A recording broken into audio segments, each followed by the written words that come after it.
to the internet, basically. And so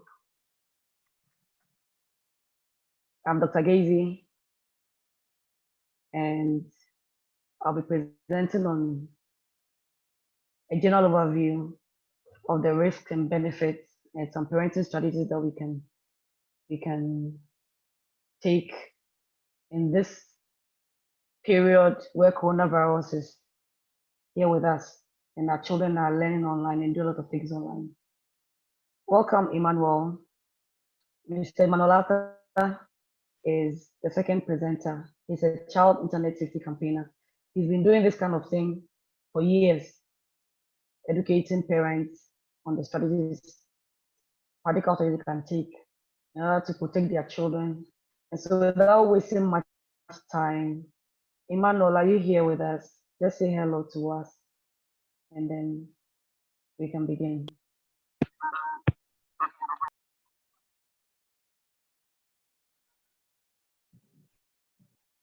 Emmanuel, do I have to unmute you?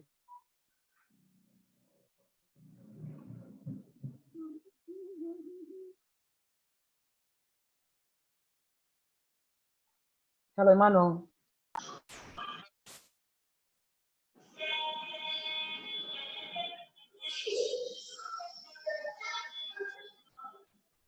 Okay, without wasting much time, I'll go on to the first presentation.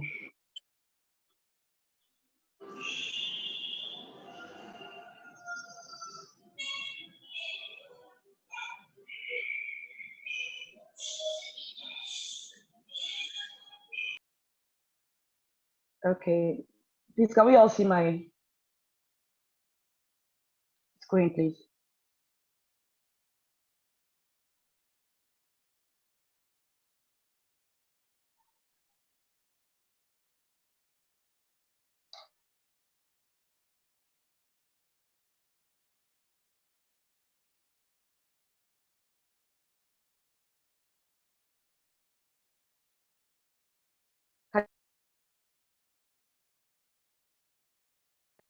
Hello, please, can you all see my screen?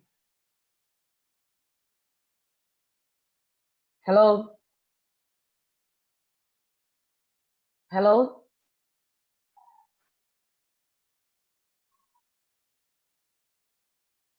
Okay. Can you unmute yourselves and talk to me?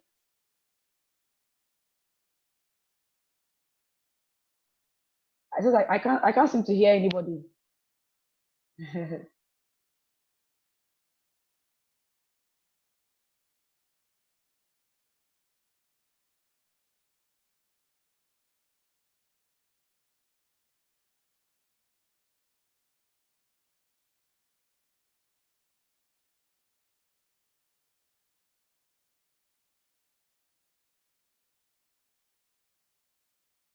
Can you mute yourselves?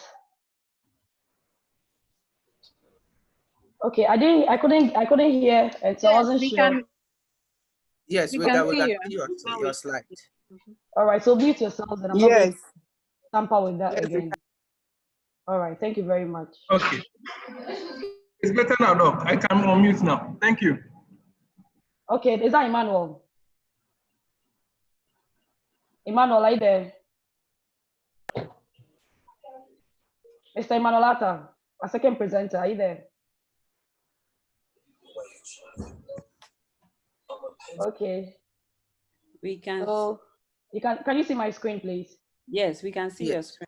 Yes. Okay. Yes, we can. Yes, Doc, I can see. Yeah, it's clear. All right. So we'll start with the presentation.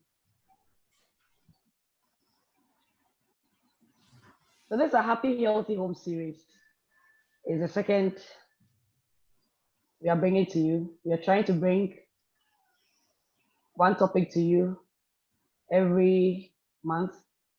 And today we are talking about how not to lose your child to social media and online vices. And I'll be talking about the general overview. My name is Dr. Nana Esigezi Tete. I'm a medical doctor at the Ifea Kwanta Regional Hospital. I'm a child development expert. And I'm also a fellow of the National Institute of Toddlers children and families in the USA. It's also known as the 0 to 3 Academy. Okay. So this will be our learning performance objectives for today.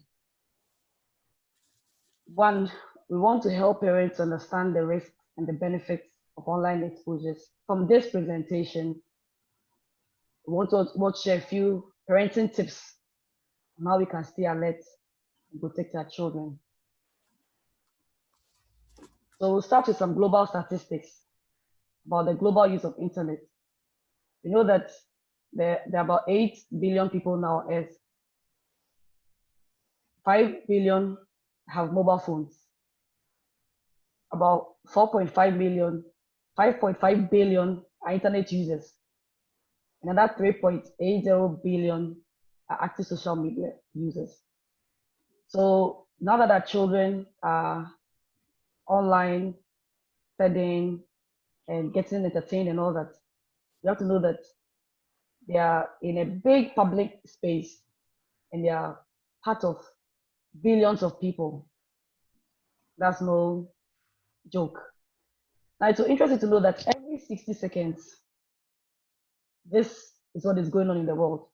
4.1 million people are searching Google every minute.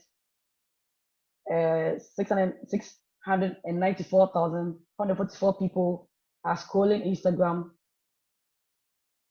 $1.1 million spent online. And we could go on and on. As you can see, every minute, this is what is going on.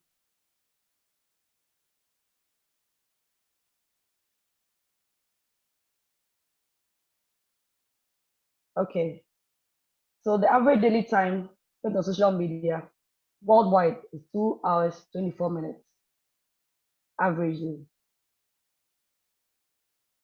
More than 11 new people begin using social media every second. Every second, 11 people are joining. And so our children are being exposed to all these people, both with good and bad intentions. Social media use has actually increased by nearly 50% in this pandemic. So what it was, the statistics I gave earlier, the global statistics were statistics that were shared in January 2020. Okay, at that time, the coronavirus was in China. As of now, we know that 50% usage has gone up by 50% usage. So let's look at the Ghana statistics. So in 2017, the UNICEF and the Ministry of Gender, Children and Social Protection actually conducted some research around the use of internet by Ghanaian children. Now, this is what they found out. They found out that 7 out of 10 children or adolescents actually were using the internet to learn at that time. 4 out of the 10 had seen sexual images at least once. 2 in 10 children had met someone face to face whom they first got to know on the internet. So they had met a stranger. 4 out of 10 interviews said they didn't feel safe. 3 in 10 children had experienced something that bothered them. This is before coronavirus. You can see that you're not dealing with a light matter.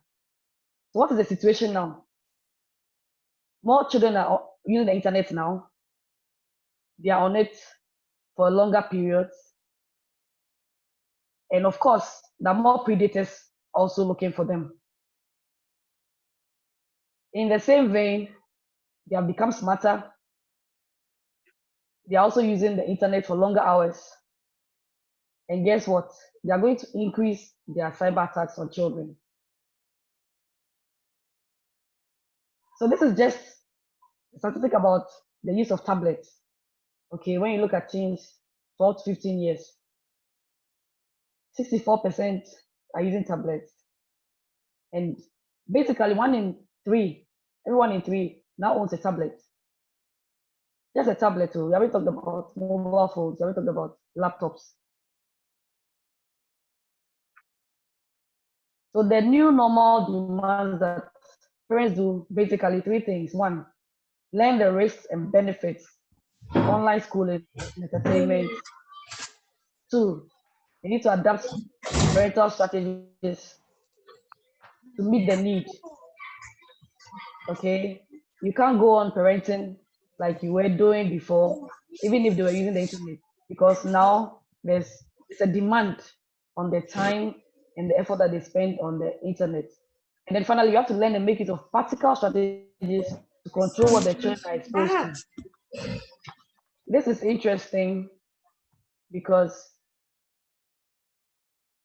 the second part of this presentation is actually going to deal with what practical strategies we can actually take to protect our children.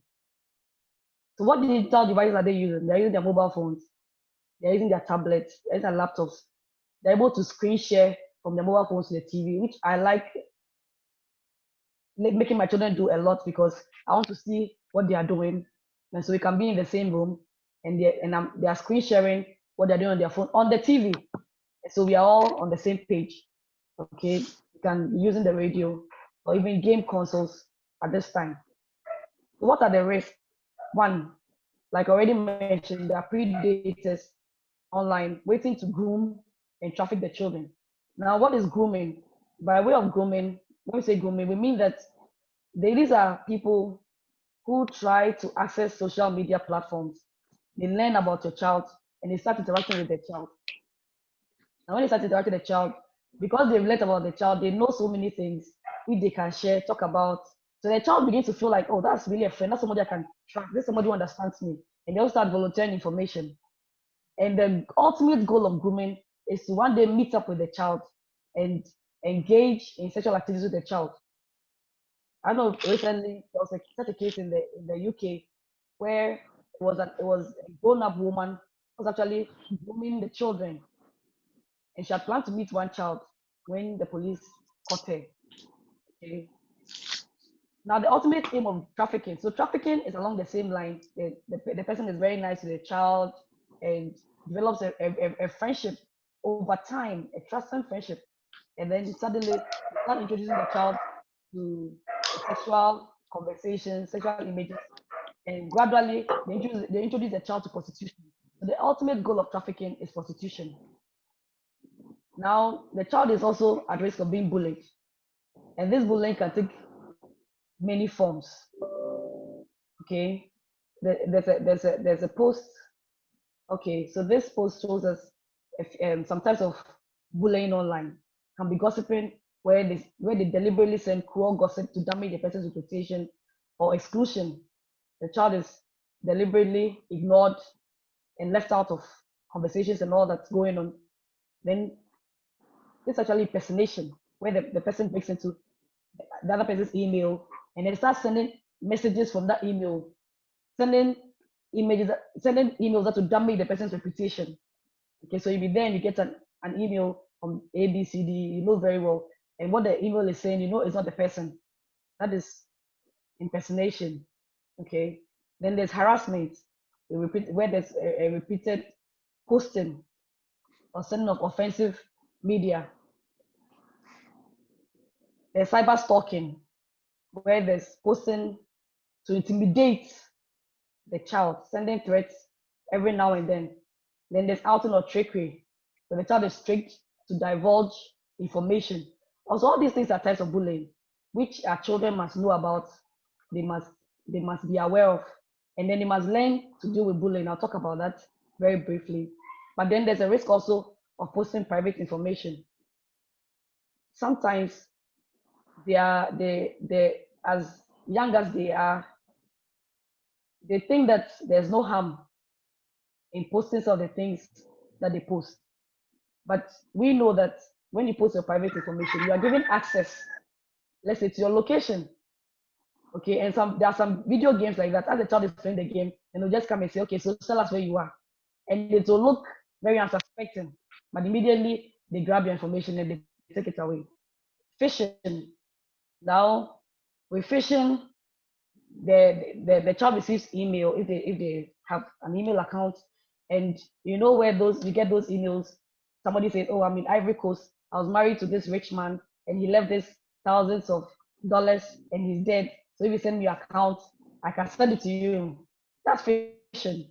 And it's interesting because a lot of us fall to some of these things, even on WhatsApp, where somebody says, oh, click this line and get a free gift from British Airways. Then everybody starts, send it to 10 people, and then we follow all those things. It can happen to the child easily. I mean, imagine that grown-ups even fall prey to some of these things on WhatsApp. So they can fall for scams, and they'll give out account numbers and all that. They can accidentally download software which is meant to crash your computer or destroy the phone or whatever thing it is. Okay. Then they are exposed to violence. Sometimes, and most of the time, in the videos they watch, in the games they play. There was a game called the Momo Challenge. Showed this scary woman with large eyes, and she was daring the children to do all sorts of things, and led to a few children committing suicide. Okay, so we cannot just leave everything to chance. Some way, somehow, we have to be aware of what our children are doing online and get a grasp on it. Okay, sometimes some of the posts that they put on the internet will haunt them later. They don't know, but it will haunt you later because it will traumatize you. So these are the reasons why we have to be interested. They will learn morally undesirable language. I have a list of codes that the teenagers use to communicate. Okay, they say POMS, and they're talking to themselves, parents over my shoulder, and you're the parent. You are even clueless. You have no idea what they mean by POMS, but they understand what they are saying, and you're in the middle. We have to be aware of all these things going on around us. And then the last risk that they're exposed to is addiction. The addiction to the gadgets, spending all their time in online activities when they should be learning. I mean, it's everywhere. Even in my home, my daughter is only 10 years. When I think she's learning, she's on YouTube. And thankfully, I can see whatever she's doing on YouTube. So I can quickly call her back to her books. So this is the whole intent of this presentation, this meeting, to share all these things with you. So in this period, one of the things that we have to be doing is helicopter parenting. Okay, helicopter parenting, the parents, you move around unpredictably like a helicopter. And the goal is not to stifle the children. The goal is not to intimidate them, but to be allies with them so you can protect them. So if you have to be an ally, your approach must be very gentle and it must be loving. Okay, so that you don't rebel. Now, this kind of parenting alone can be stressful because if every now and then you want to see what your child is looking at, you want to see what your child is looking at. It causes a lot of anxiety for you. But if you also know tools that you can enable to control, then it adds on to your parenting, and then at least gives you some assurance that you are doing what is humanly possible. So this kind of parenting requires being active, ensuring discipline, and rules around gadgets. So you just give them unannounced visits every now and then to see what they are doing. And if you can screen share on your TV, like I do often, to spare myself the stress of helicopter parenting, it helps. So the TV is there, everything is there, I can see what they're doing. Of course, there's also time to play. And so when it's time to play, we know what games you're playing. And yes, I do play some of the games with them as well. Okay, so some safety rules. One is, I've already mentioned this, you have to do this in a very gentle and loving way. So establish an open and ongoing dialogue with your child. Talk about it with your child. Okay, and they are not young. They are not young. They understand everything that is going on. They hear, they listen to us. And so talk to them. And then supervise the use of internet-enabled devices. I've talked about that. Try to know your child's online friends and activities. I once in a while I sneak into their WhatsApps to see who they're WhatsApping their friends and sharing all sorts of photos and videos. That's why it's important to regularly check what they are posting. One day, my son got hurt on his lip. He was bleeding, and then they took a picture and sent it to all their friends. And some of the phones are owned by their friends' parents. So everybody was alarmed. What is happening? And they think that they are just having fun. But who knows? Next time it will even be a more serious picture or something. okay, and then it scares everybody.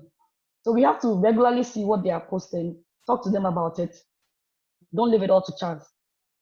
Discourage the use of webcams and mobile video devices as much as possible. Discourage them from sending videos around, sending nude photos or videos, illegal information, reputation damaging events and information. It's not a joke. Sometimes some may think that they are just joking. It's not a joke because some of these things can end up damaging even your reputation as a parent, because then it will look like you're not supervising what your children are even doing online. You can use privacy settings, which I believe Emmanuel will talk about. And then you have to instruct them never to entertain strangers. There's no be chatting with anybody online that you don't know. So you're just there accepting everybody who wants to be a friend of yours on Facebook. It's not safe. Okay, it's not safe because of all these people that are now in this public space interacting with all of us. So we have to teach them how to handle cyberbullies. If you're being bullied, you have to block all your public information. You have to not fan the flames, don't entertain the person. Then you have to keep record of all that is going on and then report to your mom and mother's parents. You can always report to the police. And this is what is happening. That is if it's an extreme case of cyberbullying. And I've explained the types of bullying. You have to also establish an agreement with the child about expectations for internet use. So we have to teach our children the use of the internet. And I'll talk about that at the end of the presentation. You have to be discreet if they use email. Then you have to ban them from using the devices in certain areas of the house, like the bathroom. It's not even healthy because if, for instance, the child is going to make a poo and then takes the phone there, it can get smeared, whatever, get contaminated. It's not even healthy, aside the fact that you don't want them to be doing things secretly, okay? And then at night, don't let them use the devices late into the night. There should be a time limit. After a certain time, you can't use it. And it should wait before bedtime. Now, screens have a negative effect on the brains of children. A lot of children, I see a lot of children coming to a consulting room. The child is only 1 year, 2 years, is actually using the device. And then the parent complains that, oh, my child is not really talking. It's because all these things, I mean, humans are social and we want to be people that we can actually interact with. We don't want to be looking at the screen that can talk to us. So your child is not engaging in language. It's only watching a screen, watching cartoons, watching all these things. It's not getting the chance to develop language. This is the reason why we have to be careful about the screen time. How many hours your child spends on whatever device it is. And then please don't let them sleep with the gadgets. And it should also not be charged within their reach, because when you go to bed, you don't know what they're doing. So the practical safety resources are there. This is just for you to know that there are antiviral software guides that can help you with your controls. Then there are stuff that you need to know. There are safe search engines, child-friendly search engines, social networking for teens, gaming safety resources. All these things are there for us so that we will not be left in the dark and our children doing their own things. Now, the last point for the acronyms that parents should know. So I've got a list at the end of the presentation to help you know some of the things that they are saying. They say 53X. They don't know they're talking about sex because it looks so innocent. 53X, 53X. What is wrong with that? It's just something got to do with maths or something. Okay, so on YouTube, you can filter what they search for. On Safari, you can restrict them. If you have in-app purchases, you can restrict them. You can even disable your browser, Safari browser. If you have iTunes, if they have Apple gadgets, you can make iTunes safe for them. Okay, you can disallow upload of certain apps. There are so many things that you can do. And so you don't have to stay in the dark about these things. So these are some of the acronyms that they are using. GRON, which means porn. 8, the number 8 stands for oral sex. And these are what the teenagers are dabbling in. So in summary, we need to teach them to be smart. Where else may stay safe. Don't meet up with any stranger. for accepting false, be careful accepting false invitations. R, always stay with reliable networks, reliable information, reliable people, and then definitely tell someone if you're not sure what you're doing. So every child must have a safety network, not only in the area of cyber safety, but generally every child should have about 5 people, go-to people that you have all agreed that if they have any problem, they can talk to about it. So it can be your grandma, it can be an auntie, it can be you, mom, it can be daddy, it can be anybody. So the child always feels safe because you've told them that if you have any issue, if you need anybody to talk to, it's okay to go to ABCD. It's okay to tell this person. If we are doing that for our children, trust me, the child abuse cases and all the things that children are going through that they cannot talk about, they'll begin to open up to us about them. Now we also have to model good behavior. How is our own attitude towards our mobile phones? So AVG, which is a software developer, surveyed over 6,000 people to find out the relationship between parents, children, and smartphones. And 54%, more than half of the children thought that their parents check their devices too often. In fact, a third of them felt that they were unimportant and their parents were more interested in their phones than in them. And it was the same with the parents as well. 25% of them felt that their kids were spending too much time. And half of them actually agree that indeed they were checking their phones too very often. So now, in this pandemic, we know that everything that we know, everything that we knew from the past has heightened. It's not the same anymore. Everything is gone up. And so which means that we are checking our phones more often than we even should. And so we need to model good behavior. We need to be aware. We need to be mindful of these things. So we need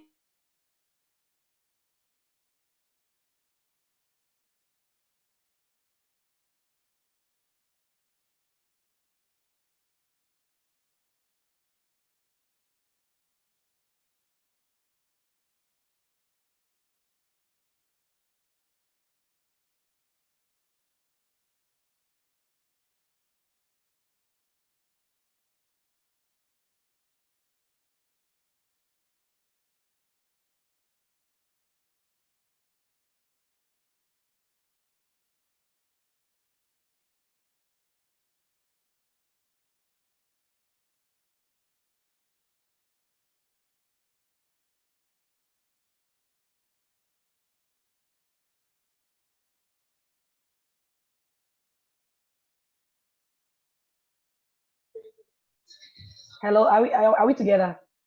Can you see my screen? Yes, Dr. Yes, we can see your screen. I'm currently seeing your face. You are back now. All right. The network went off. Oh, sorry. Was it on this slide or before? Was it before this slide or on this slide? Before the slide. Now we can see your face. I can no longer see your slide. Oh, okay. All right.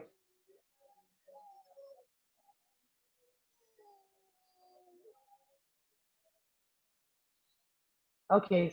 Can you see the slide now? Yes. Yes, yes, yes. Thank you very much. Okay, so did you hear me talk about this slide before it went off? Yes, model good behavior, yes. Yeah, but if you can take it over again. All right, so I was saying that the children are watching us, okay, and our attitude towards our mobile devices, and they are learning. So AVG, which is a software developer, actually surveyed over 6,000 people, and half of the children they talked to said that they felt that their parents check their devices too often. And indeed, the parents admitted it. They agreed that they check their devices too frequently. I'm saying that now that we are most of the time at home in this pandemic, it means that more of us are even checking way more than we should be modeling for our children. Okay, so that's an issue. And half of the parents also confessed that they thought their children were spending too much time on their devices. So they need to see us putting up a good example that they can learn from.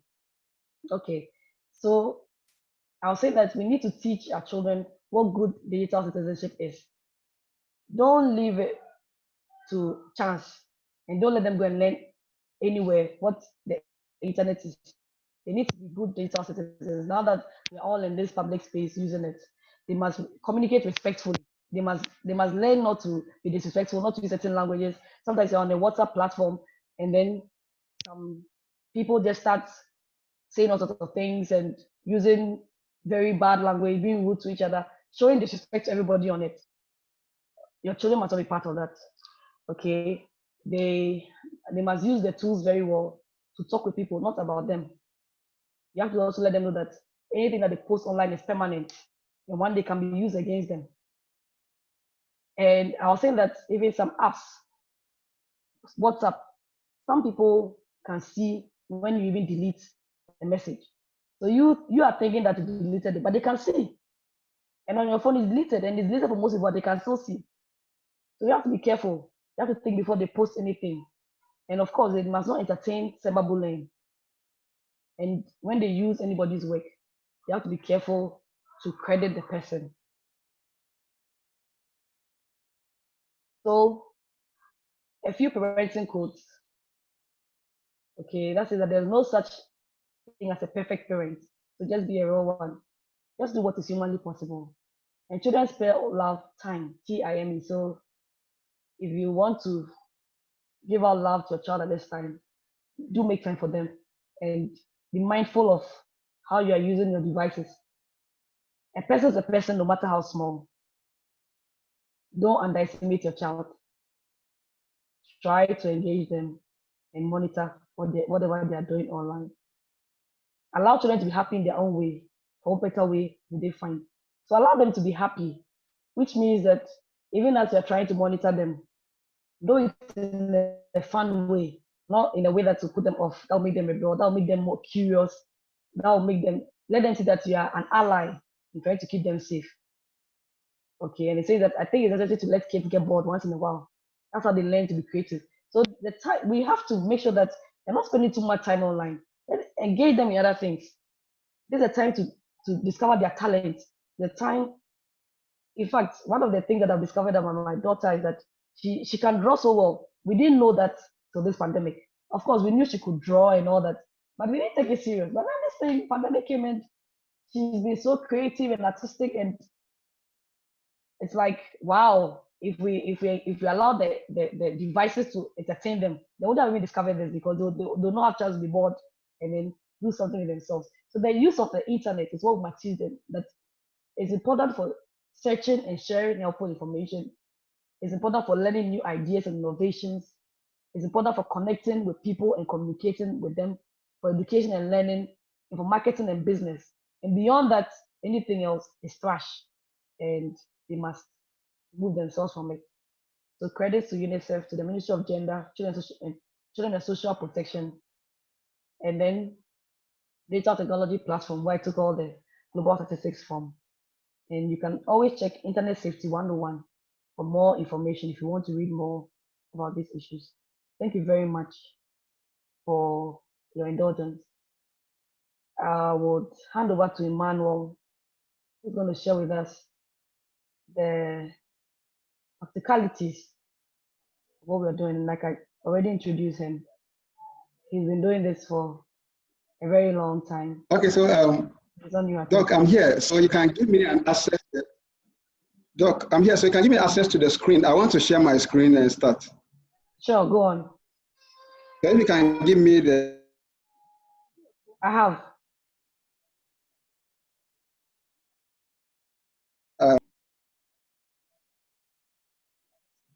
Okay, so thank you. Good evening, all of you. Good evening. I guess you can see my screen now. Yes, sure. Good evening. Yes, please. Yes, evening. That's fine. All right. So my name is Emmanuel Arthur. I'm an IT consultant. I typically do my work in cybersecurity domain, but I think that our sister has given us the big meat to chew. So I'll just touch on a few things and then we'll close. All right. So let's start with the changes that our world has experienced in the past 30 years. The world is changing, and I fundamentally use this word called exponential changes. Exponential because it's actually different from how human beings were wired up. So if, for example, I want to take 30 steps, 30 steps, if I'm taking 1 meter every minute, I'm going to take 30 meters by the time I get to 30 steps. Now, 30 steps exponentially will look like more like giving a lot of stretches.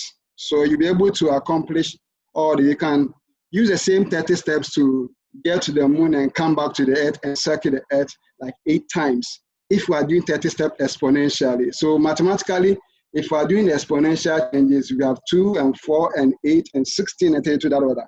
And when you are counting linearly, you do 1, 2, 3, 4, 5. So if I'm doing that exponential counting by 30 steps, I'm accomplishing this. If I don't want to go through that, I can actually accomplish that by actually circling the earth 6 times. This is how fast technology is moving all of us. Sometimes parents get tired even chasing the bandwagon. It's a bit frustrating that every minute something new is coming. So most parents are giving up on how they want to. So I'll use this program called WorkMath to do the calculation. And I'm going to run a bit faster because we don't have a lot of time here. Now, I want to concentrate my time to look at the past and future technology. We'll talk about few things, and then we'll look into the cybersecurity space. Let's watch this video. So this is Cisco's Internet of Things architecture. You can see the video on your screen.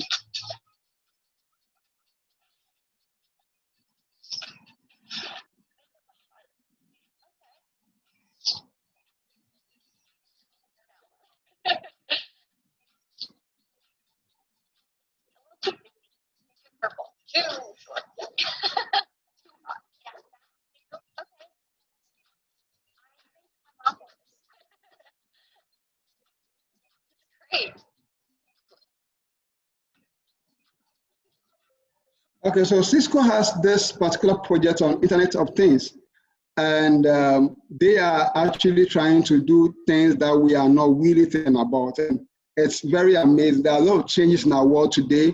We are having the IoT and all of that. These are things that are changing our world. People are able to remotely control their homes where anywhere they are remotely. And it has made the world a bit different from the world we came to meet as other people. We don't watch TV again. We are now watching I guess you are following me. Hello? Yes, yeah. Yes, please. Yes, okay. You can carry on. Okay, that's fine. So, so I think that this happened in the last, the screen you see on your, what you see on your screen happens in the last 3 years, where MIT scholar designed an architecture that will help blind, deaf, and dumb people to experience the world like they are able people. So when you see this particular vest this guy is wearing, it has a vibration motors on them, but when you speak, this vibration will vibrate on their skin and it will communicate the meaning of what you are telling him through his brains, and he can understand what you are talking about. This is how the vest look like. And this architecture was built by young guys. Now, another thing they did that they actually also did these gloves that will allow you to translate sign language into audible English language. So if I have a deaf person as my friend or my sister, he or she can talk to me audibly by using these gloves. So let's look at how it works.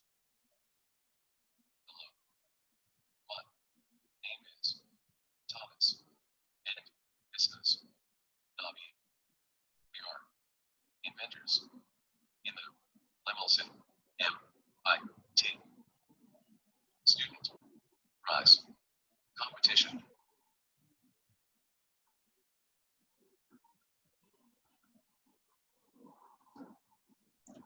So on our e-commerce today, we are able to communicate with our fridges. Our fridges can touch our supermarket when I need milk, I need sugar. You don't need to pick up and call them. So the world has actually changed. Now let's come back to, let me skip some of the things because then I'll go straight to what I want to talk about. So we don't waste our time.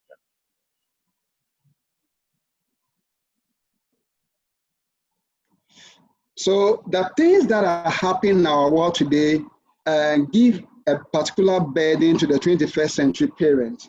Any parent parenting children in this century has a unique burden than the burden that he their parents actually encountered. And part of the burden is that you can't do what we call copy and paste parenting, meaning that the way you were raised, you can't raise your children the same way because of the generation they were born to. The internet happens to be one of the critical things the world has actually exploited. I think that it's a big deal because today education is becoming a bit unique for everybody. I remember way back in primary and GHS, maths was very difficult because a teacher must stand in front of us and teach. Today, our children must not sit in classroom and learn mathematics. They can actually learn mathematics by sitting on the loo or on their bed, and they learn very interesting concepts.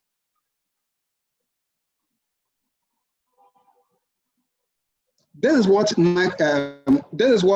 Apple, Google is doing. We call it Google Project Loon, okay? And this will allow every parent to, this will allow every child, every internet user to use the internet without struggle. And this will be like this. The balloons will fly above our head, and it will give access to the internet for free. So our internet will go. Yes, please. We can't see your screen, oh. We can only see your name. Okay, let me try it again. Yes, please. I could see the screen. Oh, is the screen showing? Can you see now? Yes, can you see now? Yes, yes, we can see. Thank you. Okay. All right. So our children, as was articulated heavily by Doc, they are doing a number of things on the internet. Apparently, most parents even don't know what exactly they are doing on the internet. I want to just look at only two things because Doc has actually talked about most of the things, so I won't waste your time. They are looking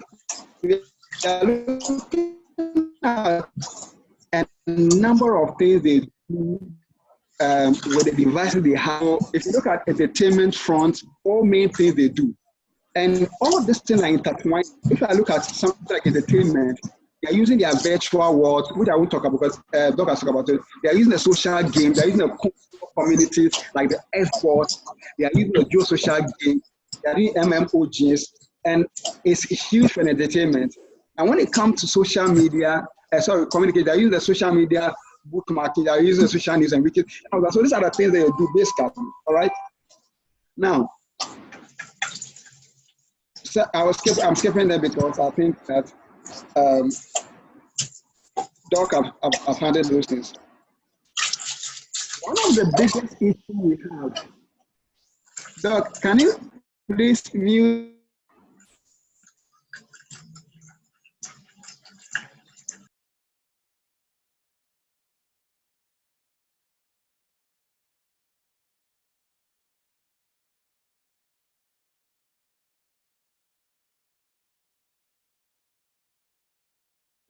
Some screens are making a bit of noise. Now, one of the biggest issues we have, predators are working in a way that it amazes everybody.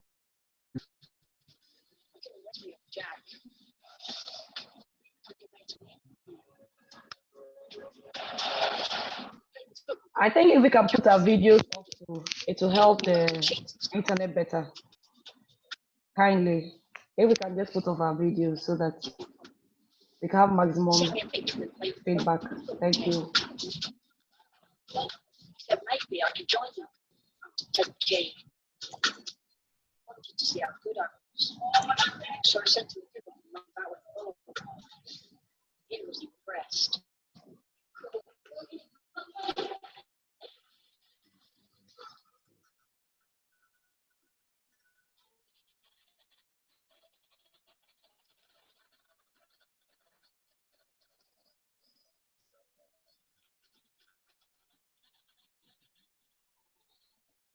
To his face.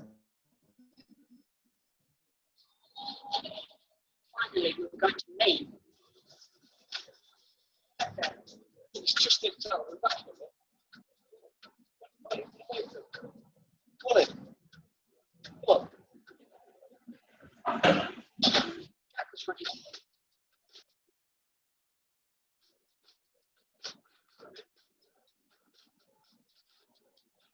He offered me a beer, which sort of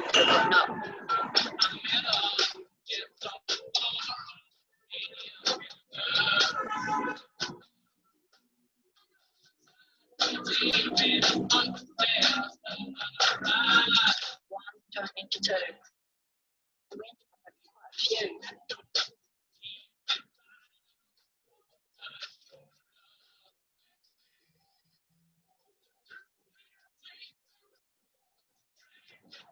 I was losing it, and I didn't have a clue where Jack was.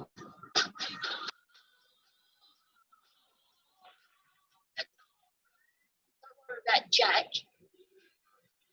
he won't be here for a long time. That's when I realised Jack wasn't the person in the picture.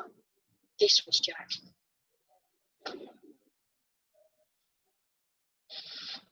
It made me do stuff, disgusting stuff. It was horrible.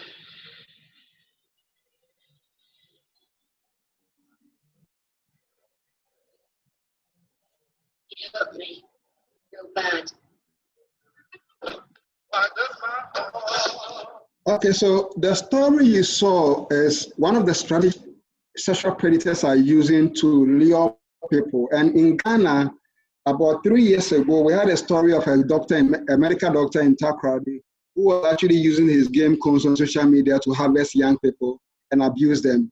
And the story you just saw is a young man who is a pedophile who used a game console to harvest for young people and then abuse them in the process. So that's how they behave.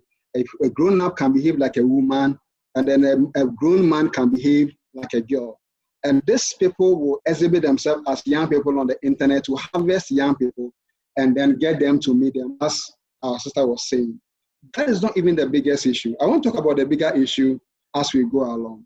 So people are becoming addicted to social media, which I'll spend a lot more time there. And then they are seeing a lot of content that are very difficult to. But grooming has been handled, so I will skip it. And then let's go to the big issue in the house. So you realize that a number of programs that are happening on the internet is that we are having what we call the challenges on the social media front.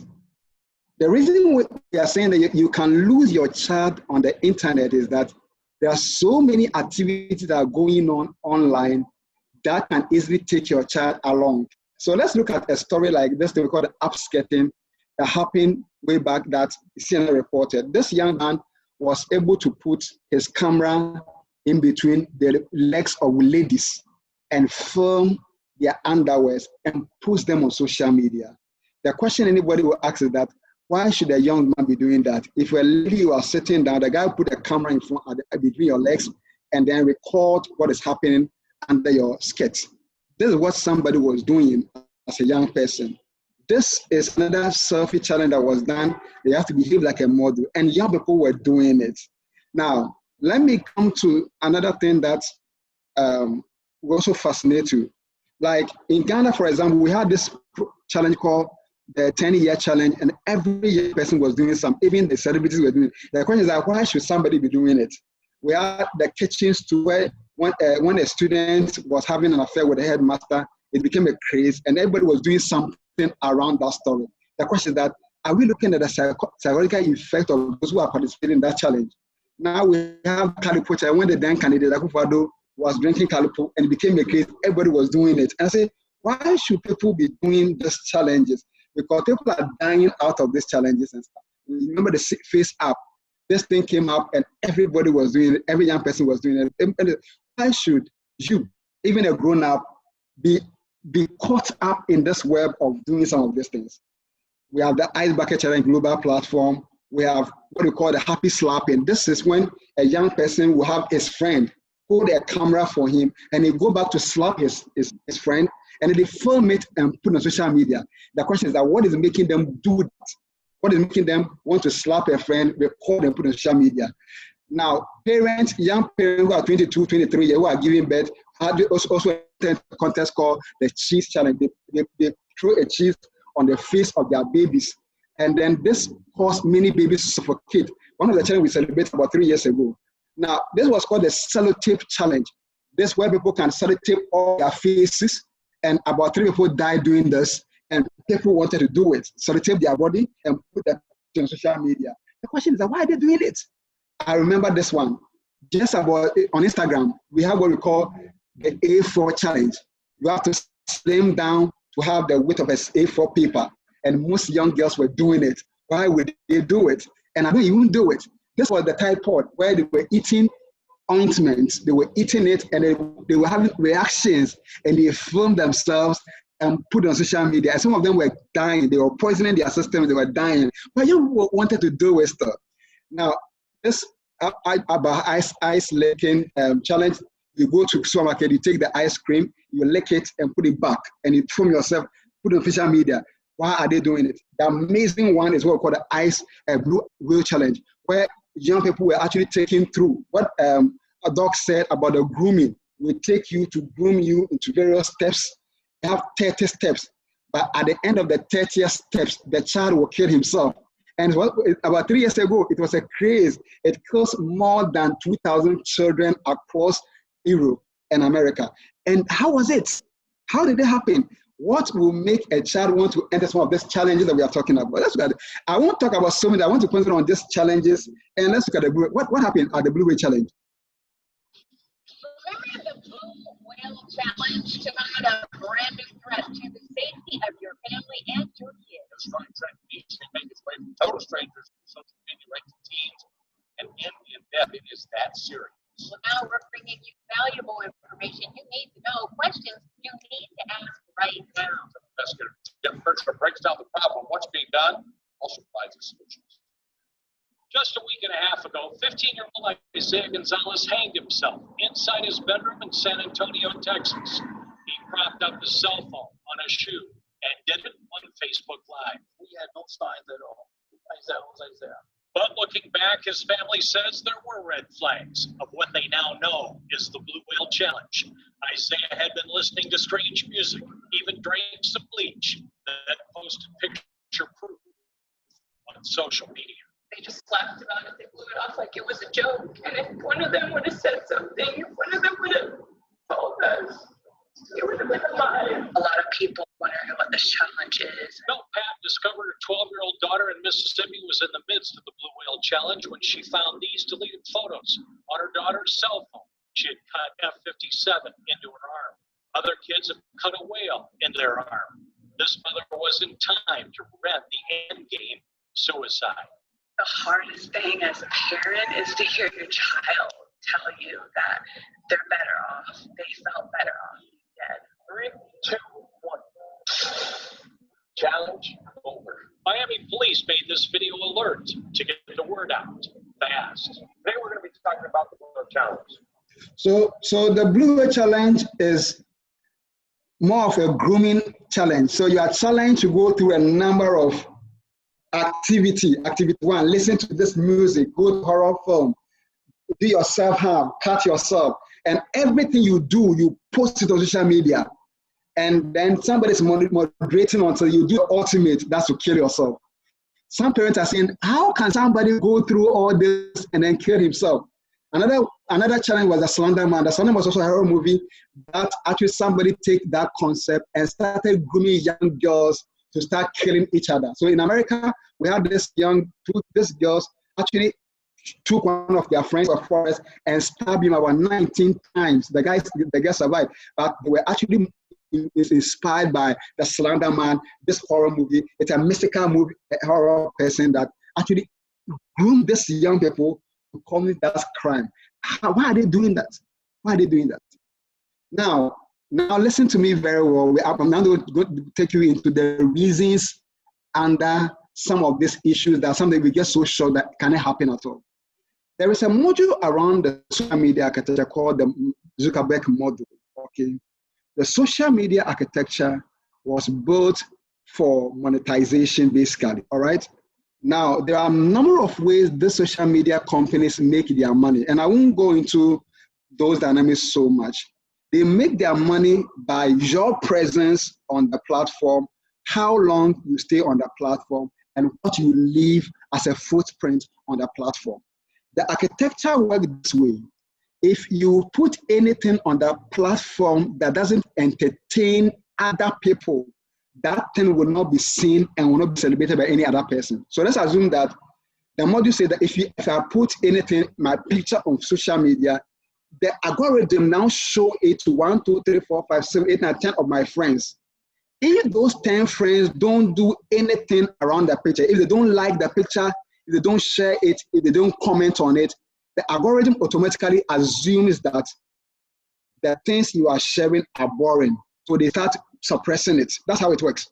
And it may look so simple, but it has all the implications behind all the things you see everybody doing. Now, number one, the social media architecture is what we call the business of attention. The unfortunate thing around all this thing is that all of us here want to use a social media platform, but we don't want to pay for that service. We don't want to pay for Google Search. We don't want to pay for YouTube videos. So what are they doing? They have to go the business model that allow you to use it for free. And as you use it for free, they use you and sell you to an advertiser. That's why they make it their money. They now want to be able to now actually get the algorithm to study you, say the things you like, and profile you, and we can sell that profile data to an advertiser. That's why they make millions of dollars. What BMW is asking is that in the next 10 years, how many people will be rich enough to buy a BMW? In the next 10 years, how many people will be strong enough to buy BMW or something? They need data that will be able to analyze what will happen in the future. Facebook can do that because they help you. They have to hold you on that platform for a longer time. They want to hold you for you to keep coming. And for you to do that, they have to make sure that that platform is exciting. It's exciting for you. Now, how would they do it? They are not a content developer, so they have to now depend on everybody who put a content there for them to do that. So I put the content there. What Facebook will do is that they will help me get likes, help me get comments, help me get shares, and that is what is validating me, make me happy.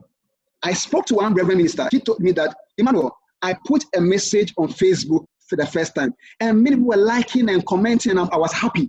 But another time when I put the message, another message there, nobody commented, nobody was sharing it, and I felt so sad. Then I realized that this is a bigger issue than I've ever thought.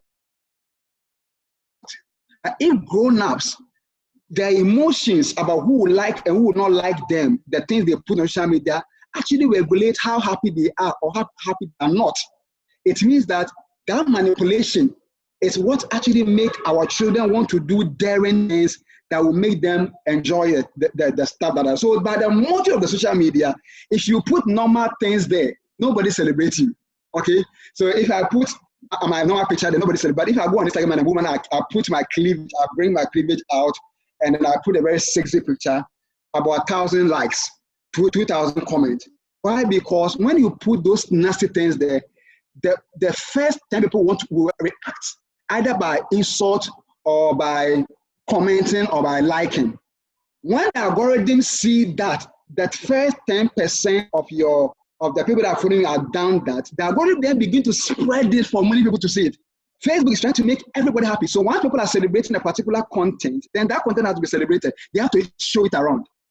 And it is becoming a burden on most young people that once I put something and nobody is liking it, I am not, my friend put the pictures, everybody's liking it. Another person, and when I put my own, nobody's liking it because my own doesn't meet the validation standard. What will happen is that people don't want to put normal things, they won't put abnormal things. So how do they do it? Now, if there is a challenge that people are celebrating it, and I do the challenge song, and I put it there, people will comment, and people will like it, and by the time I open my eyes, I have about 10,000 people who are commenting, and 100 people are liking it, and all of that. And that gives young people validation. The validation actually is, the social validation is actually compelling most of these young guys to keep putting stuff there. That's something they have to go extreme to get that content and put it there. So what will they do? They will enter all the challenges they have. The issue is that anytime you put anything on social media, there is something we call organic reach, and that organic reach is dying. Facebook makes sure that only 1% to 3% of people will see what you put on social media, except that thing has a power to be viral. And to make sure your content is viral, you have to make it very in the extreme case, make it so abnormal. So you have to be naked, and people will talk about it, become viral. You have to slap somebody, and people comment on it, become viral. People want to do that because once you have 1,000 likes, you have to go and compete the next picture of 1,000 likes. And it's not one of the burdens that every child is going through. Now, this is how the algorithm of social media works. 25% of the things that social media will be celebrating are funny, inspiring, educational, but the 15% is what I'm actually interested in. It should be entertaining. And what is entertaining the world today are not the normal, they are crazy stuff, things that you can't imagine. People can beat somebody, people can go naked, people can do anything to get the attraction online. But the question is that why are they doing this? Why are young people doing that? Because many young people are home. They don't receive the validation they need. Their parents are so disconnected because we are so busy doing our own business, making a lot of money. Children don't know where to turn to. So it's easier for us to babysit them with the devices.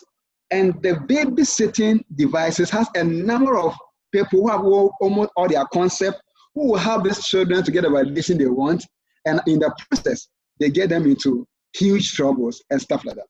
Now, how do we as parents manage that? So I'm going to just take my time to take you through a number of tools that we can use to monitor the things we do. Sometimes parents will tell you, Manuel, I am very busy. I'm not at home all the time.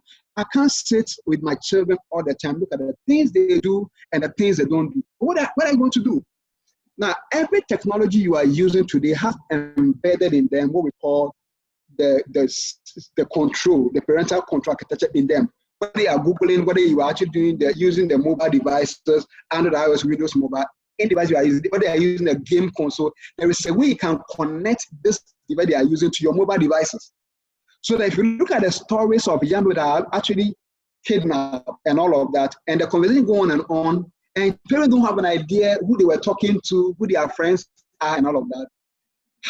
One of the ways you can do is to have a control over what your kids are doing online. Now, so I want to introduce a few of the tools that you can use. Tool number one I want to introduce you today is what we call the Google Family Link. Now, it's free. It's very new. It's about 2 years ago old.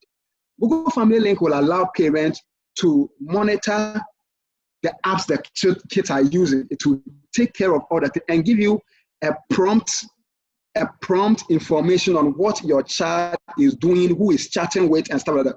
For example, I know parents are, some teenagers, they have phones, like they are 15 years, 14, they have phones, and they sleep with their device in their room. Sometimes parents get worried, they want to go and take the phones from their hand. It doesn't work that way. What you can do is install this device on. You can even turn the devices off. Remote the device can be in their hand, but you can put it off with your device, and it will be off. They can't use it.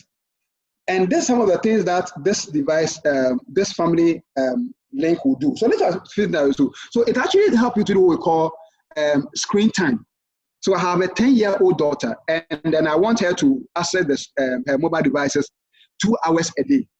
So I'll say that you are supposed to access your device from 4 p.m. to 6 p.m. You have 2 hours. If you behave yourself, then we'll give you another 30 minutes a day, and that will make you more time.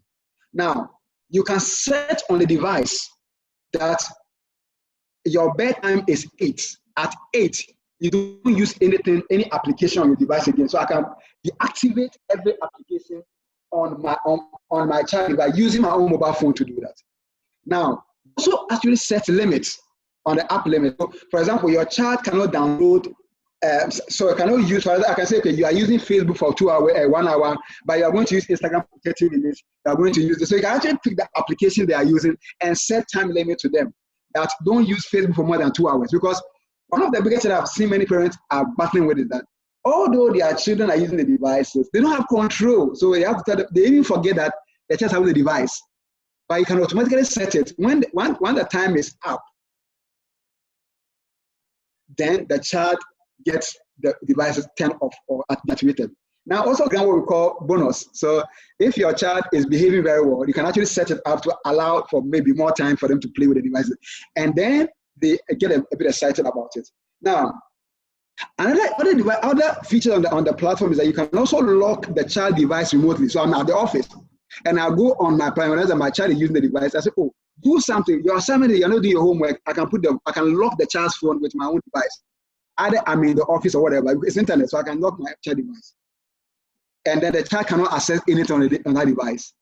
Now, this actually allows children to now spend time offline and online. Because if you leave a child to have 100% online life, then you are not even making the child have ability to actually interact with other human beings. And that in itself is a problem because those people are easily to be groomed to do anything. And I've seen many young people who are very quiet in their lives. They are quiet in their house. They don't talk. And parents are happy when the children are quiet. But sometimes they are very loud because in their virtual world, they are kings and they talk loud in their virtual world. They have gold, they have houses, they have princesses, they have women.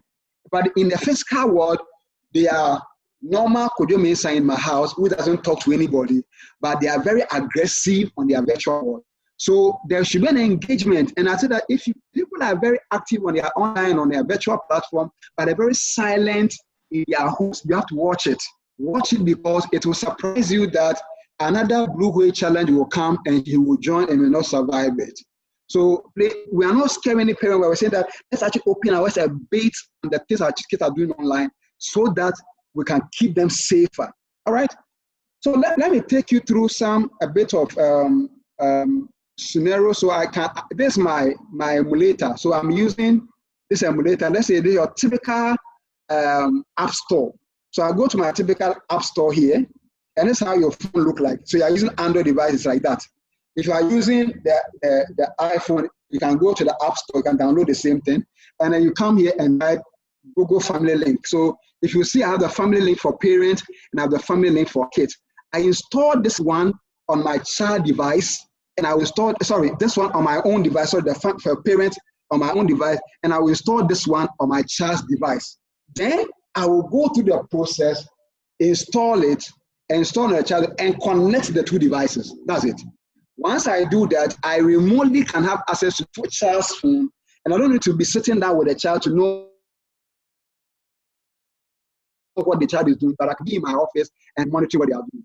The reason I think that monitoring your children is critical is that the battle they are fighting online, together with you, you are still not strong enough to win that battle, because there are a lot of behavior scientists who are actually on the platform grooming young people and using, forcing them to send them their naked with their posts on their child pornography website, who are making millions of dollars from actually grooming children and abusing them. So be interested in the digital life of a child. So let's assume that if I go here and I have this app, this is the app, okay? So I download the app and then I open the app. Now I go back to the same app and then, so this is our app. So I can come here and then add a child by just adding a child. So does your child have a Google account? No, yes. So you can go to, it's a very simple click. So if the child doesn't have an account, you say no, you create one. If you have an account, you say yes, and you put the child's Gmail account inside, Google account, put it inside and set it up. After that, you take your child's phone, it will say, are you a child? Yes. Then you go through the process and you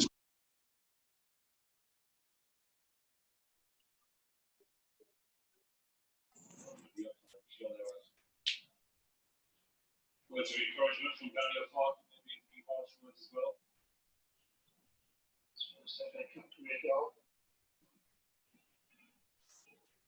Hello, Emmanuel. Did we lose Emmanuel?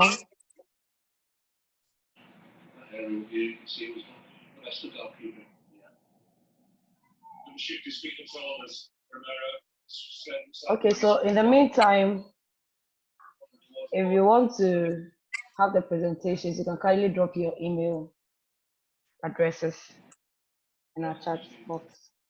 Thank you.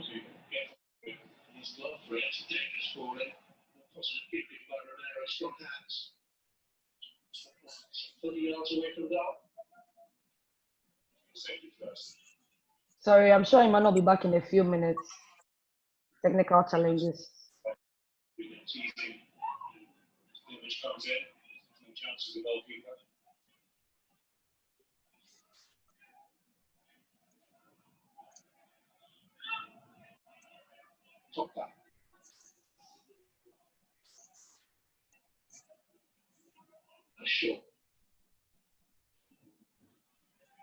Oh, okay.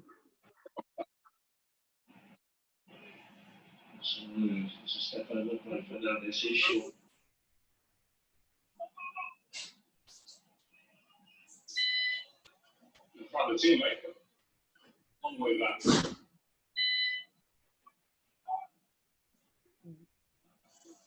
unique situation. Manchester United very interesting. So whilst we wait for Emmanuel, can we mute our phones? I've got some very interesting scenarios that I want to share with us, and it'll be very interactive, so you can discuss them as we go along. So the first scenario is that Abna is on Facebook, and Abna is on Facebook, and can the host kindly mute everybody, please? Abna is on Facebook and receives a friend request from a boy she doesn't know. What should she do? A, accept the friend request. It's rude to ignore him. B, deny the friend request. And C, send him a message and ask him how he knows her. Anybody, what do you think? You can unmute yourself and tell us what you think.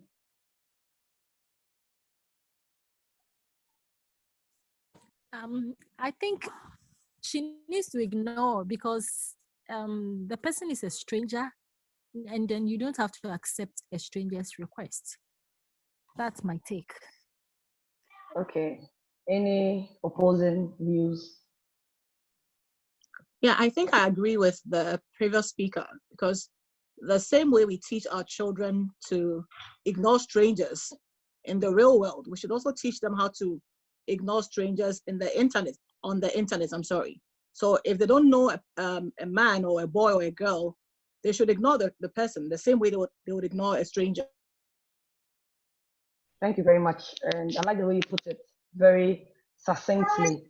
That okay, so I also want to make a comment.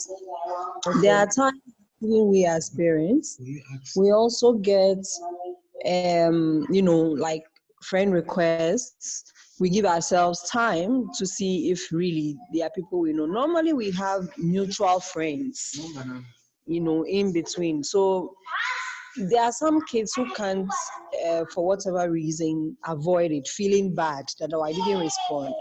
But for you to know the connection you have with a person, you can go ahead to check what's the mutual friends you have. Probably could be an old schoolmate. People normally use very funny names when it comes to social media. You never know. So I go further to do that check.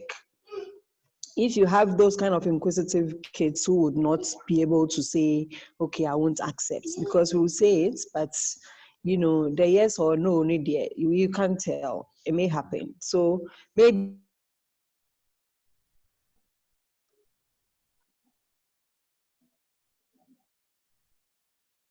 we are losing you. Or you done? Okay. Okay, it looks like Emmanuel is back. Emmanuel, we lost you, so you can continue from where you left off. Okay. Okay. So you can share your screen. Yeah, so I can share my screen now. Yeah. Okay.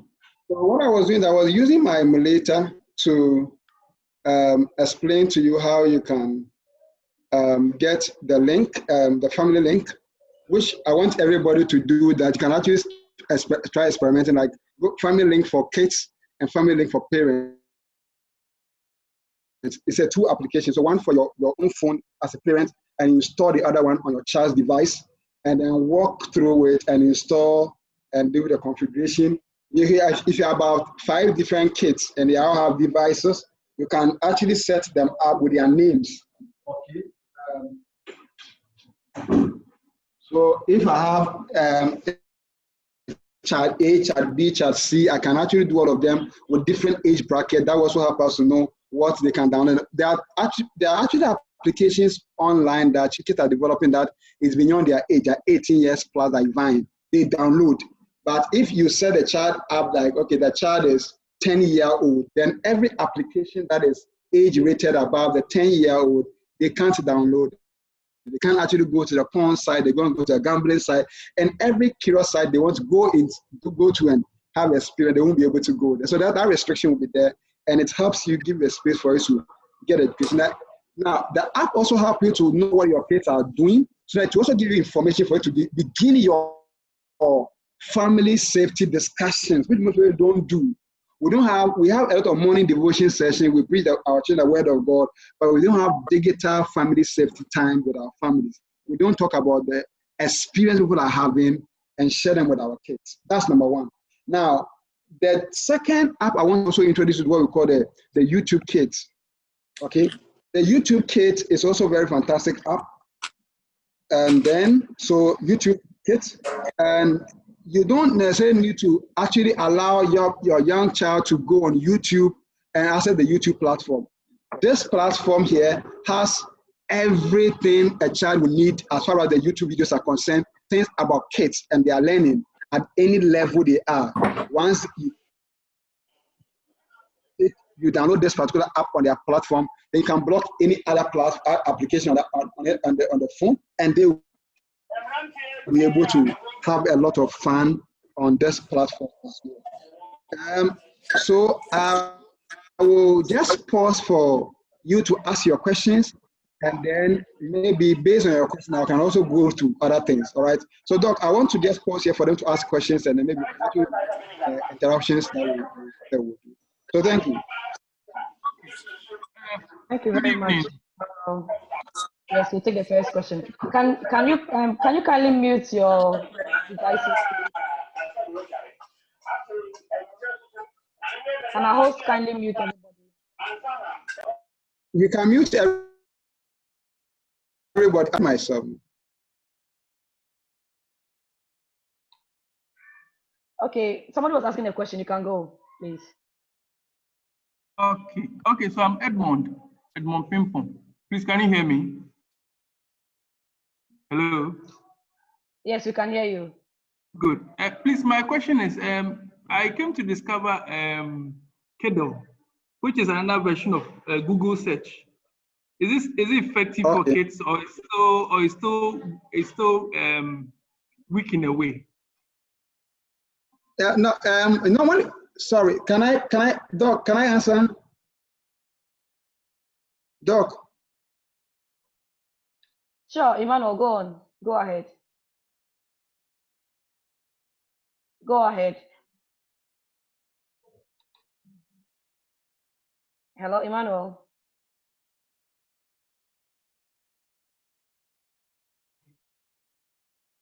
Emmanuel, go ahead.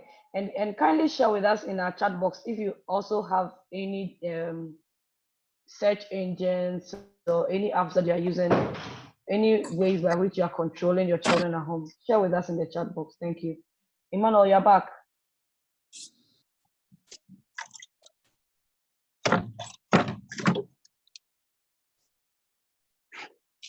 Emmanuel, you have the floor. Okay, Emmanuel keeps going in and out. Maybe we can go on to our discussions. When we lose him, we'll go to our discussions. So thank you very much for those who gave us their views. Can our host mute everybody, please? So the next scenario is you don't have to worry when you visit your favorite sites like Facebook and gaming sites because they are safe from spyware, malware, and other online threats. True or false? You can unmute yourself and answer. True or false? It's false. Okay, it's false because it's false. you still have people like Emmanuel said, a queer in a man's face.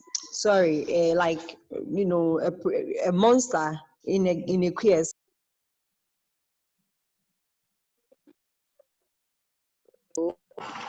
It's false, really. Okay, and I hope you all agree that it's false. Okay, so we should teach our children these things.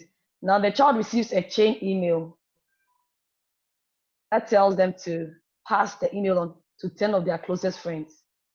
What do you think the child should do? A, send the email to your friends if it's cool and you want them to see it too. Or B, delete the email. You're never sure what viruses these types of chain emails can have. What do we think? You can unmute yourself. You should delete it. Okay. Why do you say that? Because somebody thinks that if it's cool and you also want them to see it, then it's to forward it. It's not okay to forward it. And this one is not just for our kids, even as adults. This morning on a platform, it happened that, Jumia is 8 years, blah, blah, blah. My question to the guys, have you also won? Then he said, I tried it. And then they took me to a betting site. Now, I mean, it's so fishy. And those are like those phishing mails that Doc spoke about. So I think some of these things immediately, really our kids, it's going to be very difficult for them to understand some of these things immediately. So yeah, I think continuous discussion, having like a tech discussion like Emmanuel was talking about, will also help, because even as adults, they fall for it. So having the discussions, I think, is also a very good thing. But yeah, they need to delete it. Exactly. They need to delete it because some of these chain emails even carry viruses, and they are often the way that cyber criminals compromise our computers. Okay, so you're right on spot there. Okay. You posted a picture online, but soon decided to take it down. Doc. Okay, Emmanuel, are you in? Hello, Emmanuel. Yeah, so I'm saying that I think that I was just listening to the question. I think that whenever, yeah, can you hear me, sir? Doc? Yes, we can hear you. Continue. Yeah, so what I'm saying is that anything comes to your mail and you think it's suspicious, please don't do anything about it. Okay, in cybersecurity, whatever any action you take amount to responding to the thing. So if you delete it, you have clicked on something. If you reply it, you have clicked on something. Don't do anything. If you think that the thing is suspicious, don't let your mouse go around it. Don't do anything about it. Just ignore it. Ignore it. Even if people are actually sending you messages that are attempting to blackmail you, the moment you click on it, you're in trouble. Then they have energy to start coming back. You may even delete it, but it will give them a signal that you have opened the thing and deleted it. They will know it. So don't act on it if you think something is not really right, because clicking on it actually gives you away too quickly. Okay. All right. Thank you very much. Emmanuel, so can you go back to the question that was asked earlier? Yeah, so the Kindle is one of the interesting tools. We have Kindle, we have Google has a number of tools. Even with the Google search that we use, you can actually go on the portal and go to save search. There's a setting in there. I wish we can go set it in there. We can go and click on it and actually restrict people from accessing porn sites and all of that. So it's there. What my challenge has been that once these tools are there, with time they become porous and weaker, so it can be breached. Somebody can compromise on it. So parents should, no matter what you have done, you have to sometimes they'll go back to monitor whether the tool that you are using, they are still effective, they are still working. And that's what I want to say. But it's good. It's good to use that. Exactly. So you don't give up on your parenting role just because you can't. You're always doing both of them at the same time to make sure that things are being monitored. Okay, are you going to go back to your screen to? So let me talk about let me talk about it. The YouTube kit is also very important. We use it, and then we have another one that normally kits. It looks like.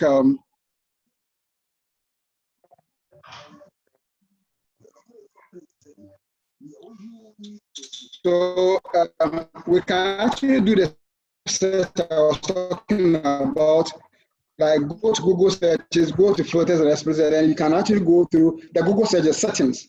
I won't be able to go to like something like this and you put the save search and activate that part. Children will actually go and type porn, it won't come. Google will not give them porn, nudity, gambling, those things that are adult in nature, they won't be allowed to watch it. Then the YouTube kit, where you can also use the same architecture to set limits and then block mature content, and then also able to review history of what your child is watching. Important, very important. For example, your child can be on very simple browser and browse for like 8 hours. How will you know the site your child went to? Where did he go to? Very simple. They can go and click the browser and go to settings and go to history. You can find all of them there.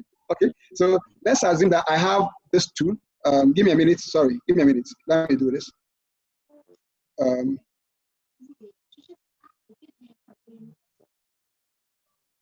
Okay, so can we have some discussion whilst we do it? No, it's just a minute. Don't worry. I'll push my distance back. I'm just going to show you. Where am I? Okay, so I'm sharing again. Okay, so this is my Google. So I go to Google, and this is what my child has played with for the past 1 hour, for example. Been on Google, for example, and then I want to know what my child did. So I can come to the top here, and then I click here, and then I go to history. Then I will just tap, and then everything the child has done, it will be here. Okay, with the date, the number of hours he spent. If I'm not sure of the child, where the child went to, I can click on this link, and then it will tell me to the side, up to anywhere. Now, if, for example, the child knows this and has come here to clear it, you can just go to google.com like this, and then just type in my activity. That's all. When you click on activity on Google and click this same that has been deleted, if you click on here, you will see everything the child has done throughout. So you can see, okay, my child went to this site and this site, and if you want to know what exactly is in that site, you can just click on those links and go to those sites and go and see. So you can come here and look down here. All the places the child went is going to be here for you. So once you click on the activity that was done here, you can go to the various activities that happened, and then to give you all the links the child has actually visited, and you can visit. Otherwise, you can actually use the history, and then the history also give you the same whatever the child has gone through on the platform. You can actually look at it and all of that. So it's another way you can also use to monitor your kids, and it actually help you to do conversation with them. Now, another one is Bolo. Bolo is just something that actually interact with kids. So kids can actually have cartoons that are playing on the screen, and they can touch the cartoons, the cartoon will respond to them. It's so much interactive game. It can be playing to engage them, and it's for kids. So no intrusion of adult content and stuff like that. It's called Bolo. So you can also download on the App Store and let them have access to it. And then we have, there's another one we use for the attack that they go to, the deception that comes through. We use another app. I'll get it for you, and you can look at it. So basically, that's what I want to introduce to. I couldn't do much practical because our time is very limited. Maybe another time when I won't talk about anything, I'll just take you through stage one. We look at something like the desktop security. We go to the mobile security. We go to the apps and all of that. We look at how we can do parental controls on those platforms. All right. So, Doc, I want to just pause here and allow them to ask questions or okay, so make contributions. Thank you very much. There's a first question that says that, so please, how do you know if your adolescent child touches or fidgets the supposed control through Google Family Link for kids that you have set on their gadgets? Is there a way that you know? Hello, Emmanuel. Hello, Emmanuel. Okay. So what happened is that if I use Snapchat, snapping some of the person do a screen. Yes, can you hear me? Yes, we can hear you. Doc, can you hear me? Yes, we can hear you. We can hear you, Emmanuel. We hear you. Okay. So I'm saying that when you set the parental controls, and the child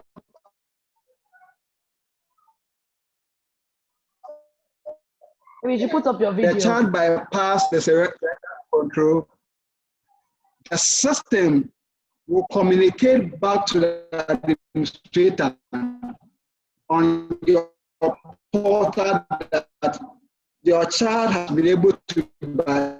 Once the system is able to filter and get the data from the child's phone, it will report to you that something has gone wrong.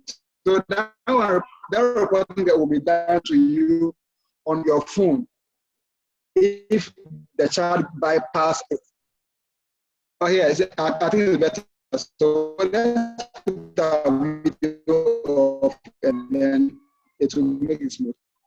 So what I think we can do is that let's do this, but be alert and be monitoring. When you have issues, we can discuss as parents among ourselves, and it's very, some of us also have a skill that we can share around. So I think that's what we can do. But it will be reported to you by Google. Okay. All right. Thank you very much. Are you aware that YouTube Kids also occasionally puts characters that talk mean words? Irama Owusu says that she had to actually uninstall it because of that. Did you hear me? Hello? Can everyone hear me, please?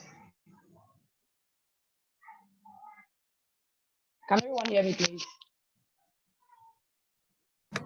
We can hear you, please. Okay, so hello, Doc. I hear you. Thank you. Emmanuel, so I apologize for all these hitches. I don't know whether it's still raining in some part of Ghana, but the network always messes up when the rains come down. Maybe we can do a discussion whilst we wait for Emmanuel to get on again. So this is that you posted the picture online, but soon decided to take it down. So yeah, I can. I think that. Okay, Emmanuel. Doc, I can hear you. Somebody says that YouTube Kids found out that there's inappropriate language and stuff. Are you aware? Yes, so I'm saying it's a work in progress.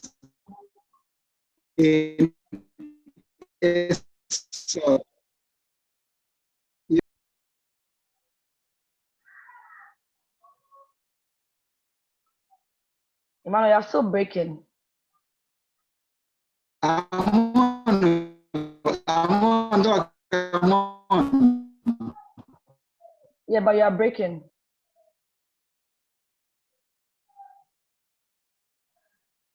Okay. If there are any more questions, you can put them in the chat box. We've got one more question for Emmanuel, and then we'll do one more discussion and we'll call it a day. Yes, I'm saying that. Go on. That every software is a work in progress. Okay, what are the software that is dedicated and no. Dog, is it? You're breaking.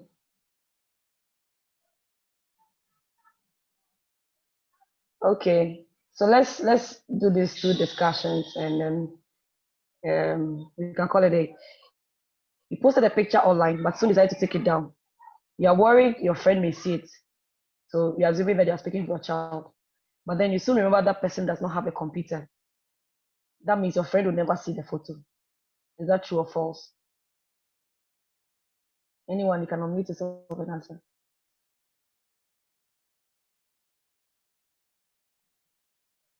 Hello? Hello? Hello. Hello, yes, please. I didn't get a question well, sorry. Okay, so you posted a picture online, but so decided to take it down. You're worried your friend may see it, but then you remember that the person doesn't really have a phone or computer. So it means your friend will never see it. Is that true or false? It's false.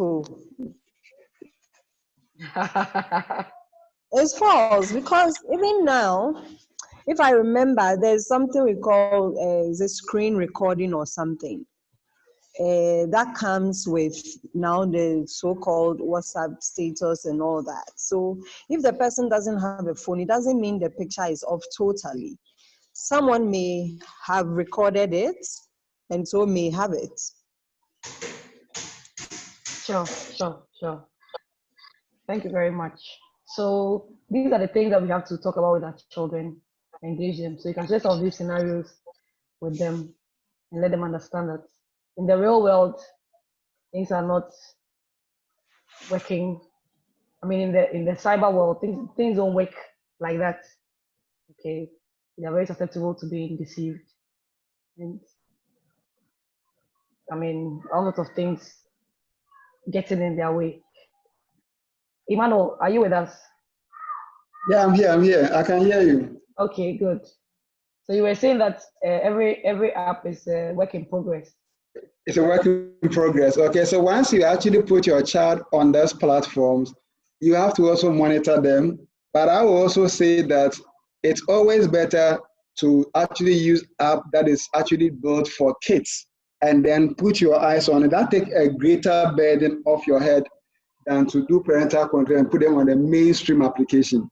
So you may have other competitors, like Bolo is another competitor for Google Kids, and a number of them. You can explore them, use the one you think. As you progress and whether they're becoming dangerous, you can take them off into a more safer platform. Once your children must be online, we have to keep experimenting, and that's what we have to do it. And that is making parenting a bit difficult now, but it's also worth it because they are going to be better people than us, definitely. Okay. Thank you very much. Do you have any more questions? Okay. Please, I have just one to ask. I was wondering, you know, we have all those apps that we can use on their phones to block them. What about those on WhatsApp pages, and they have their friends sending them nude pictures and you know, terrible videos through WhatsApp and through Telegram and all those things? What do we do about it? Thank you. Emmanuel, okay, so I think that if you look at the PowerPoint, my PowerPoint, I was actually looking at the number one thing you have to do as a parent is to talk with and to your children. What are you talking to them about? You are talking to them about your family values, and it's critical for your child internet safety warfare. You talk first before you do parental control apps. If you are not doing the talking, don't even start the apps, because then the complication will come up when you are not able to even monitor what you are doing with the apps itself. So the first thing is to talk with them and get them to understand the scenarios and think that the dangers of what they are doing with the devices. Then you can actually help them to get into the parental control. I think the parental control, I've said that it's not going to be 100%. I'm looking at it as a buffer to help you to parents. But the biggest thing is that the solution to online safety is in your child. You have to talk it out and discuss it for them to have that maturity to go around it. When it's becoming dangerous, then you can look at the child online safety mechanism. So talking and discussing is the number one point I will give you. So let's talk more to our kids. Okay. So they should have open dialogue with them. Somebody's asking, can you retrieve your travel history after you deleted it?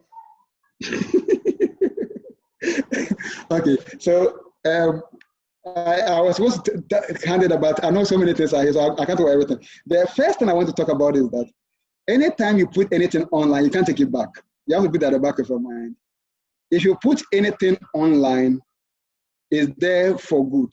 You can't take it back. The internet doesn't allow things to be taken out. So let me give you an example. I put a pornography on my phone, and then I delete it.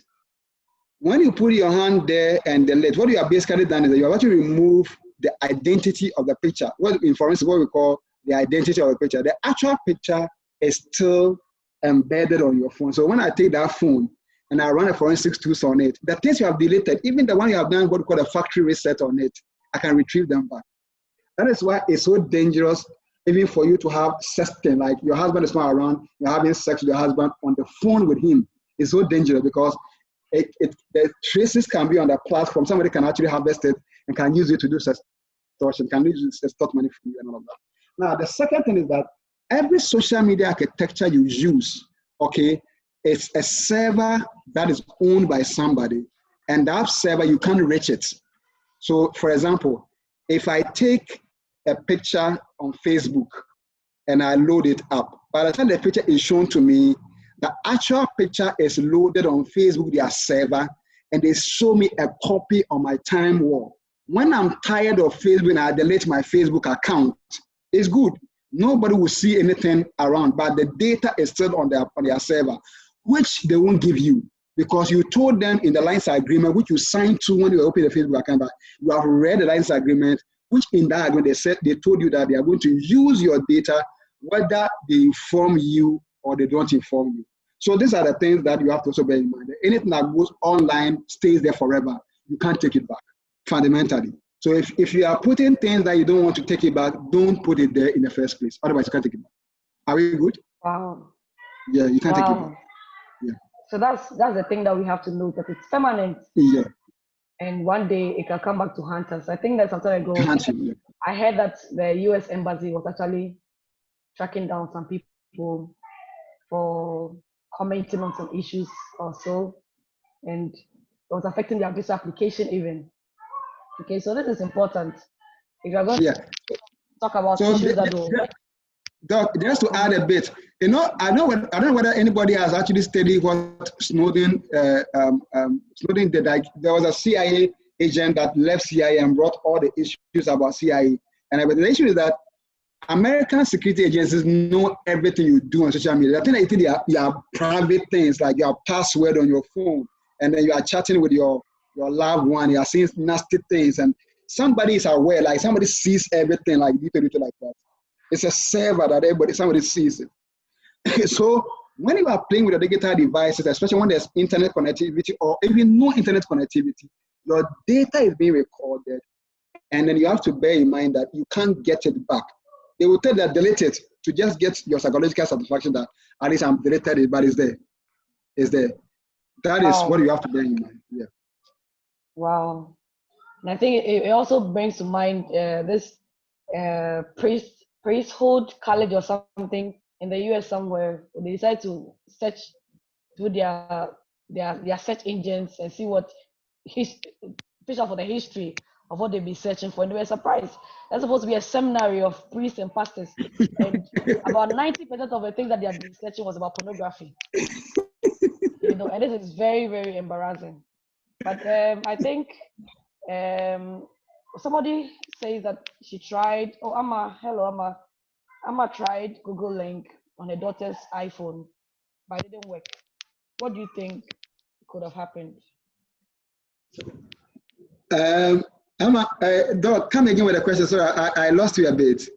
She tried to download Google Link, but it didn't Okay, work. Google Family Link. Okay, Amma, was it Google Family Link? Yeah, Google Family Link on a child's device, right? Yeah. Yeah, so on what happened is, yeah, and it's not working, right? Yeah, it's not working.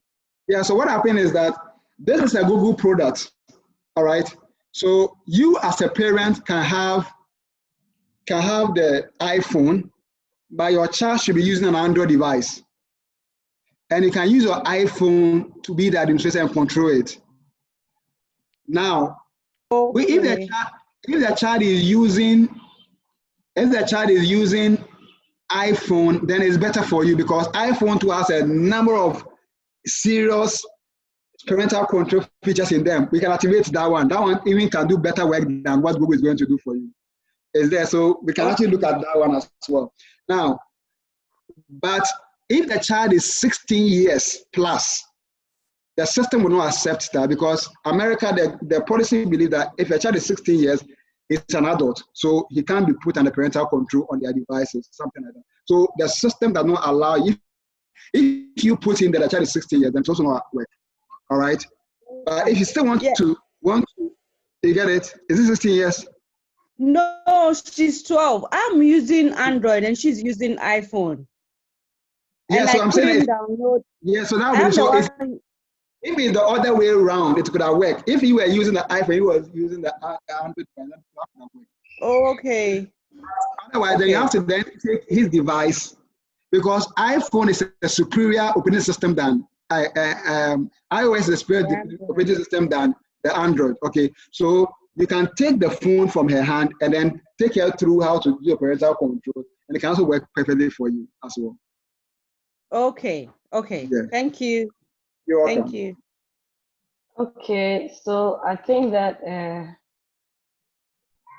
we have one more question. and that's it. But happy, healthy home webinars are held on the last Saturday of every month.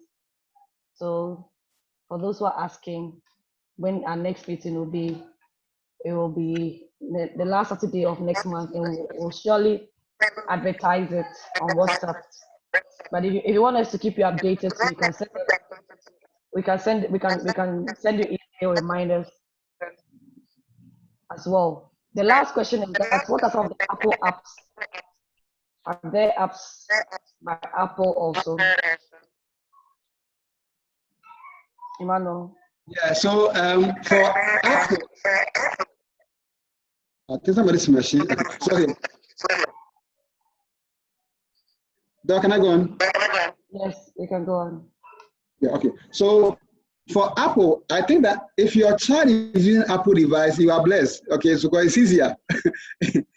It's easier to now control them with if they are using the Apple devices, because Apple is the most secure and they are more privacy conscious company than any company in the world. So if you take the device itself and then go through the settings and then go through restrictions, you have every application on that. And that one you can actually put what we call the passcode. So if I can take something like order and I put my passcode on the one you want to, I don't want to download porn, I don't want to watch this, I can go and actually deactivate even the camera. It's all inside there. You can use that. You can use the operating system itself. You don't need to even download a third-party application to do that on Apple devices. But we don't know how to use. That's the challenge. So I think that maybe we can take our time and given the version you are using, maybe if Doc will allow, I will take my time to take you through. Okay, that version we can do A, B, C, and do the configuration for you, and that is what that can be done. Okay, but don't look for more applications to install on Apple devices. It will not help you. But Apple has a lot you can actually explore, if you ask me. Doc. Okay, so in 2 weeks' time, can we have yeah, we can have a time for parental control software alone. Then we can actually take our time and look at all the questions that we can. But Doc, somebody is saying on the portal that legal age in the USA as an adult is 18 years. I wasn't saying I wasn't saying that the legal age is 16 years for you to be an adult. What the software company does is that you are 16 years, you have a right to consent for some decisions. Okay, like in Ghana, although voting age is 16 years, but people are pushing that people can marry at the age of 16, 18 years or 18 years. People are not 18, but social media allow 13-year-olds to access social media. But Facebook can allow you at 13 to access it. So the tech industry work with ages, and they don't wait for you to be 18 to be declared as an adult. They declare you as an adult when you are 16 years, and they assume that at that stage, you should be mature enough to manage yourself in terms of your decision at the age of 16. So that's what I was saying. But I wouldn't say that it's the legal age for you to be an adult at 16 years. That's what I want to say. Thank you. Okay, so in 2 weeks, we can have the parental control. We can do parental controls, yeah. Is 2 weeks a good time, or we should go on next week, Saturday? What's the general consensus? You can unmute and tell us what is convenient for you. It's next week, Saturday, so that we don't forget. Yes. Okay. Saturday. Next week, Saturday. Same time, 5 o'clock. 2 weeks so. In the chat board, people are saying 2 weeks more. Okay. Next week. Okay. Hello. So how do we get the notification, please? I want you to put in your email. We'll send you by email. We're not going to advertise this one because it will be a continuation. I don't want people to come in new, fresh. We want to continue. So if you drop your email, we'll send you a reminder. Okay. Yes. Emmanuel, what will be convenient for you next week or next 2 weeks? Oh, you decide and let me know. I'll be able to handle it anytime. Okay, so I think to make you decide on when majority will be available, and let's compromise and do something. All right, to make it fresh in our mind so that we don't lose it, I think that next week is okay. So that it'll just be a continuation, and then we'll have the parental controls. No problem. All right, so if you've sent your email, we'll send them a notification. If you remember, we are also here, but we wouldn't advertise on WhatsApp because we want to continue right from where we left off with it. So in the absence of any further questions, don't forget to drop your email, or else if you can remember, next week, 5 p.m., we'll be on again to continue with parental controls. I think a lot of us use Apple devices, and so we are very interested in what it is you can do to get that done. Thank you very much. Any you can unmute yourself and say anything you want to say. Any comments before you go? Thank you. My name is Sam. I just want to thank you so much for your time and your skill and knowledge you bring on board on this. It's unfortunate that we don't have a lot of parents listening to this because the future of our generation is actually embedded in this technology stuff. And if we don't guide them, our next generation is going to be something else. Thank you so much for your time and everything. Be blessed. Thank you, Samuel, for joining us. Thank you. Thank you very much. Thank you. So see you time next week Saturday, 5 p.m. Don't miss out. Doc. Thank you, Emmanuel. Thank you. Thank you for thanking us. Thank you so much. This is Anaya Kunedu. I've really learned a lot. I'm so grateful. Thank you. Thank you. Thank you, Anaya. All right. So Doc, this is Yvonne Gambram. I'm also very grateful. Hi, Yvonne. Good to see you. I thank you so much. Bless you. You can put your videos on so that we can see your faces. Okay. Before you go. Will you send to us the registration of what we have done today? Yes, please. We'll send it to you to Google Drive. Okay. Want your Gmail addresses. Okay, hello, my name is Stella Nati, Stella DK Nati. Thank you very much. I'm driving. Bye. All right. Bye.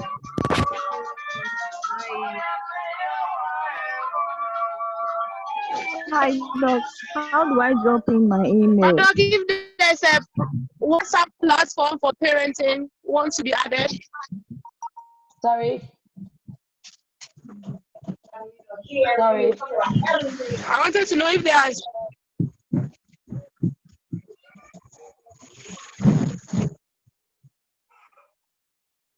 Sorry, somebody was asking a question.